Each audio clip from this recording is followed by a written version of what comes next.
Good morning to all students in this prayer, in this morning period, and welcome to all students.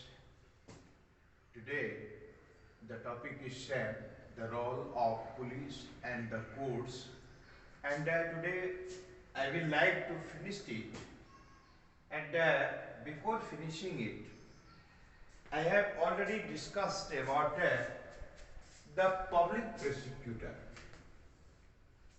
which the government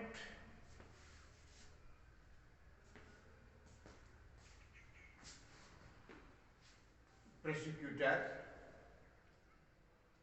he looks properly to all concerning cases which are related to criminals, and police is also investigating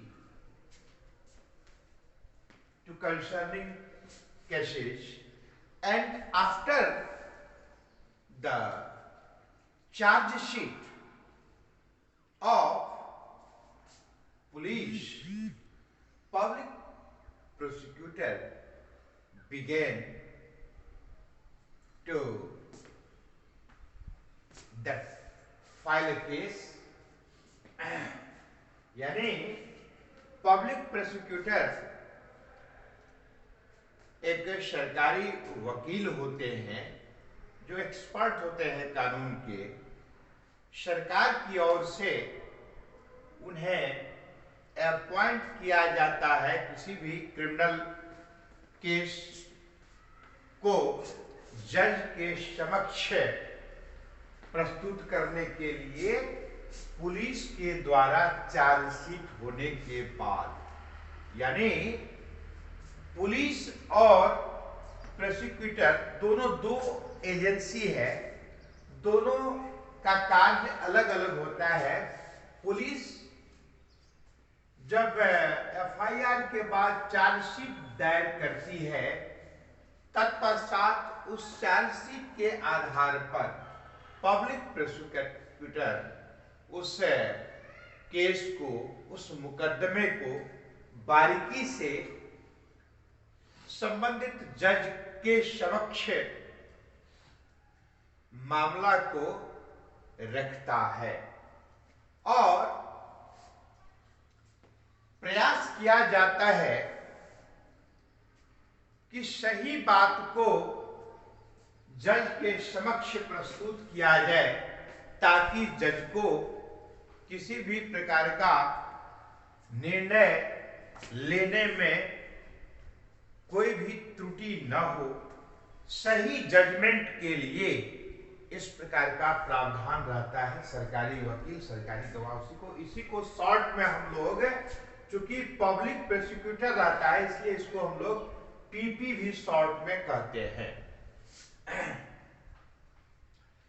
दोनों का कार्यक्षेत्र अलग अलग होता है, police और public prosecutor का, किंतु दोनों की अपनी अपनी सीमाएं होती हैं। किंतु वास्तविक में, व्यवहार में ऐसा देखने को नहीं मिलता है। लगता है कि दोनों एक ही होकर के कार्य करना शुरू कर देते हैं ऑन द प्लॉट।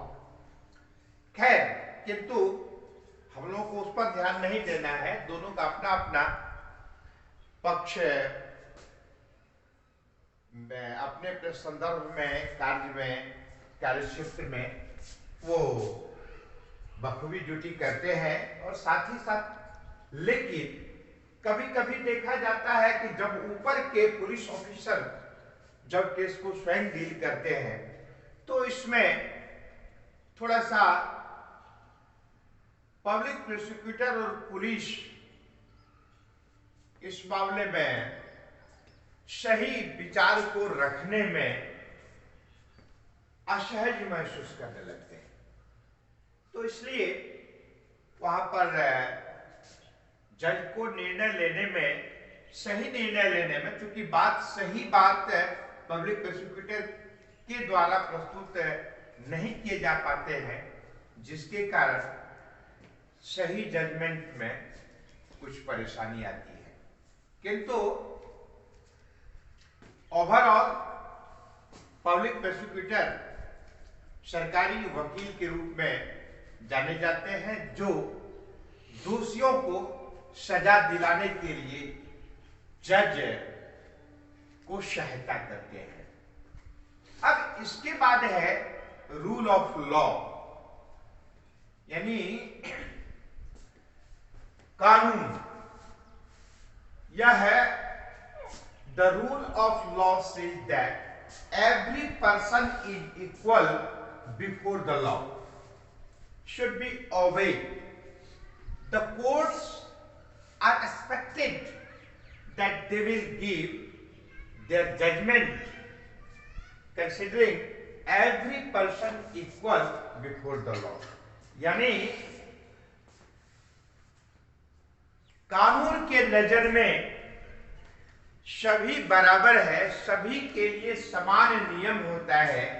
यह नहीं कि किसी खास व्यक्ति के लिए खास नियम होता है, रूल होता है और शेष के लिए अलग, ऐसा नहीं है।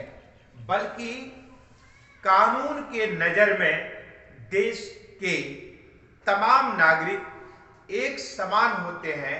इसमें किसी भी प्रकार का डिफरेंशिएट नहीं किया जाता है, बैफरकेट नहीं किया जाता है।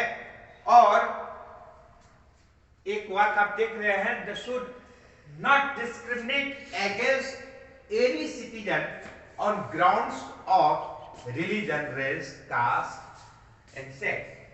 यानी जज भी इसमें किसी भी प्रकार का कोई डिस्टिंग्विश नहीं करता है। यह नहीं कि ये किस जाति का है, किस धर्म का है, किस समुदाय का है, उसके आधार पर हमको निर्णय लेना, ऐसा नहीं है। जज तो बिल्कुल निष्पक्ष भाव से कानून की दृष्टि से सभी के लिए एक समान रूल्स को ध्यान में रखते हुए जजमेंट देने का कार्य करते हैं।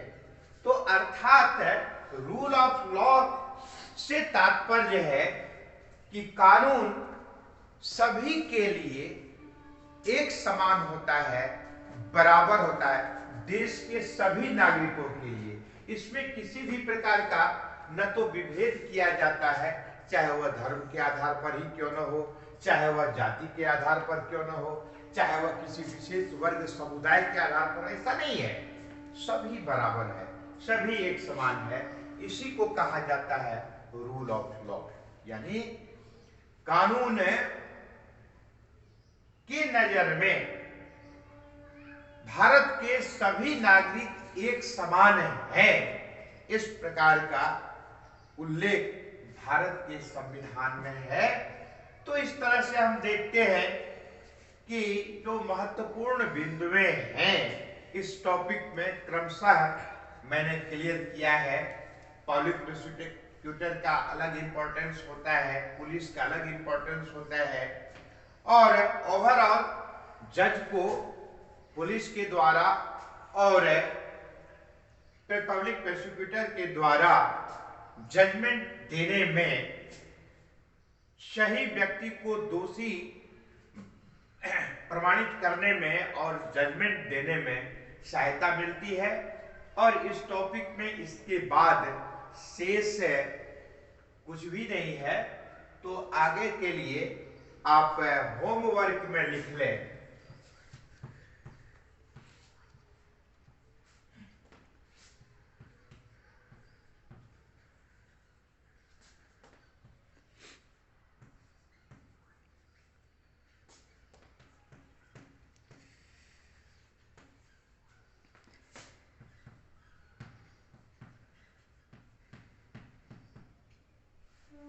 To solve all questions of this topic, इस टॉपिक के सभी प्रश्न को आप सोल्व करें। और आगे कल संभव है कि आप लोगों को जो ओपन बुक सिस्टम एग्जाम होना है उसके लिए मटेरियल भी मिलेगा। आज की कक्षा में इतना ही। धन्यवाद।